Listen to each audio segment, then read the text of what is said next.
and friends, and welcome to today's edition of Psalm of the Day with your brother and friend MC Licky Licky. This is coming to you from It's Television, and today we are going to be taking our meditation from Psalm chapter 65 from verse 7. All right, Psalms 65 from verse 7. All right, and it reads, which stilleth the noise of the seas, the noise of their waves, and the tumult of people, which stilleth the noise of the seas, the noise of their waves and tumult of people. Wonderful. It's a very encouraging verse given to us here by the psalmist himself. And it is telling us that it is normal, right, for us to encounter opposition, all right? Yes, because it said, still let the voice of seas and waves, okay? Now we're going to be looking at the connotative implication and meaning of these keywords in this verse, okay? So that we would understand what the psalmist is saying. Because if we start reading from verse 1 of this chapter, we'll get to understand that the psalmist, okay, is describing, the way out of difficulty, the way out from an adversarial situation, okay? So he says here, there are two ways that this could be handled, all right? Adversarial situation is by miracle, when God intervenes supernaturally, all right? Or when the individual involved works out his own salvation, okay? Yes, because here in the verse 7 it says, which stilleth avoids the noise, okay, of the seas, okay, and then of the waves, and then of the people, okay. Yes, so here connotatively or indirectly, what noise implies is something that is constituting itself as an opposition, okay. Yes, if you look at it, it's normal for the environment to be serene and be tranquil, to be peaceful, okay. Yes, that's the way God created it, and that connotes, a situation where someone is making progress in whatever he or she is doing. But here, noise, it typifies aggression, okay, opposition, okay. So it is noise that negates that situation, or that truncates that situation of peaceful and serene atmosphere, okay, that God, ordained the world to be, all right. Remember that chaos took place, after, Adam made that terrible mistake and the devil took charge of the world, all right, and the world became the kingdom, literally, all right, where the devil, runs amok, like a wild animal in the bush, okay, looking for whom to devour, all right.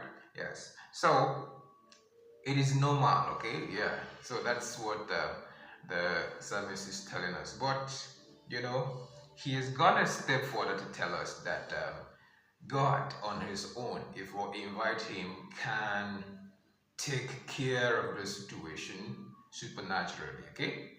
But it is also very, very interesting that God has also given us, some level of authority to handle situations that we find, uncomfortable and not very, very palatable and pleasing to us, okay. There is something what we can do, all right, yes, to take care of these, noise that occasionally come, okay, to disrupt our peace, okay. Yes, because the noise comes from the environment, all right, and then from people, all right. So we are not going to create our own world, or run away from the world that God has created. So how do we survive in the world that is replete with diverse noise, that comes, to disrupt and to truncate, the program that God has given to us. That's what we're talking about. And it's very, very interesting and striking, and would be also, advantageous for us to know, what, this noise or is all about, because it comes from, the voice of people, voices that speak daily against the direction that you are going, right? Yes. So it comes from people who are very, very familiar with you, okay? For instance, when Joseph and Mary, when the prophet prophesied about the birth of Jesus, and Jesus was born eventually, and he began to demonstrate the supernatural, okay? And people started wondering, this man, are you not the son of Joseph that we know?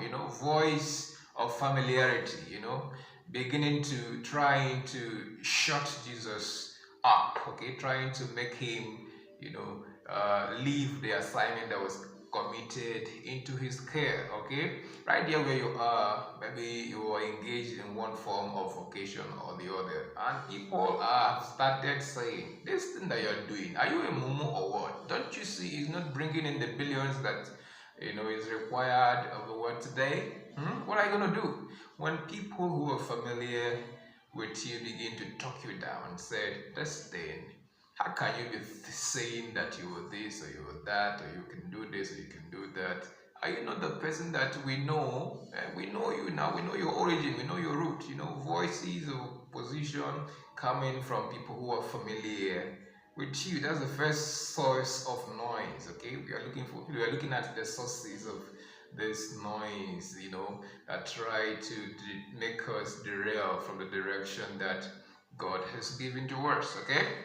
Voices of familiarity, right?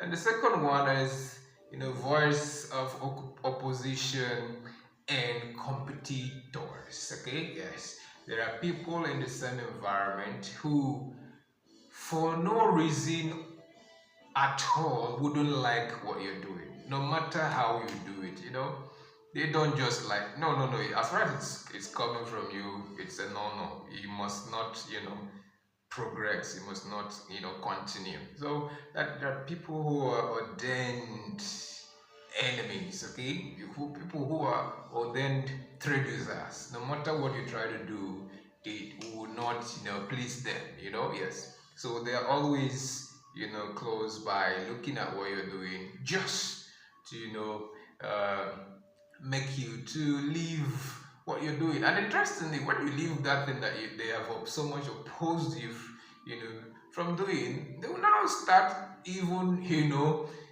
becoming more aggressive and then making caricature of you. You were not even convinced in the first place. That's why you left what you were doing. You see how it works. Voice of opposition and competitors. Then the competitors are people who might be doing the same business with you, people who are on the same lane with you, but they want theirs to progress faster than yours, their level of progress by hook or by crook to be, is more more on the verge of increase and on that trajectory of progress more than yours. Those who want to talk you down, all right, make you to leave what you have started doing. Then the next source of voice is the source of culture and tradition. This is not how we do it here. If you come into an environment, man, you must not be someone who is an odd man, okay? Yes. If you're an odd man, they will tell you this is not what works here. There's something that works here. You should have found out what we do, Those of them in the ministry, they will tell you, why are you trying to be an iconoclast? You should have found out for yourself how we run the show.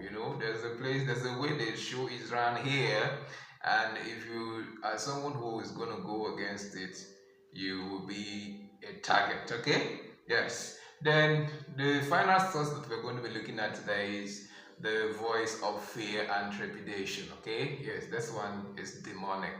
For no reason or at all, for no reason at all, the devil will try to speak to your heart, to create false situations, orchestrate, things that will make you afraid. Okay, for instance, you'll be in the dream and someone will be pursuing with a cutlass or something. It's as if you're going to die very soon. So that's it. That's the source of fear, and trepidation. The devil orchestrates that himself. Okay, so what are we going to do to overcome these, sources of fear, these sources of noise and opposition that we face when we have started doing what God has asked us to do? All right. Now, remember, the first one to note is that God asked you to make a joyful noise unto Him. All right. Yes, because he understood very well that there will be voices, there will be noise in your environment that will try to make you, begin to focus your attention on what is not what you've been called to do. All right. Yeah. So make a joyful noise. Let your own noise, drown the noise of the environment. That's it. The noise of opposition, the noise of familiarity. Let your own noise rise. That's why pastors always say, if your amen will be loud, let your own noise, the noise that you're generating unto God, rise above the noise of familiarity, opposition, and competition. Okay? That's the first way. Now, the second way is God said, speaking unto yourselves, in Psalms, with psalms and spiritual songs. Okay, yes, that's another way to drown the noise that is prevalent and inherent in your environment. Okay, environment could be the place you work, your household, your street, your neighborhood. There's something that goes on there which ordinarily wouldn't be in sync with the ordained will of God for you. What do? Speaking unto God with songs and spiritual songs. Okay, so it's psalms and spiritual songs. It's our duty, if we must, overcome the noise that's in our environment. Okay. All right. Then the final step we are going to mention today is looking away. It's in the book of Hebrews chapter 2 verse 12, looking away from the distraction and focusing your attention on God. Okay, yes, creating your own picture that is always obtainable from the word of God. Okay, yes, so it is the word of God that gives you a picture. All right, yes, this is what God has promised me, so I'm going to focus my attention on that. All right, the Lord has said you will be the head and not the tail.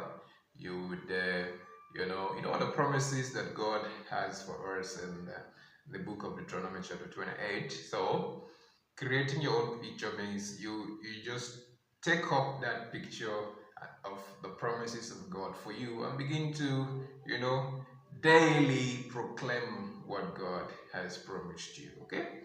Yes. This is where we're going to be drawing the curtain today. Remember that I'm your brother and friend. I'm Seliki Liki Ogechuku Okafor Amos saying bye for now.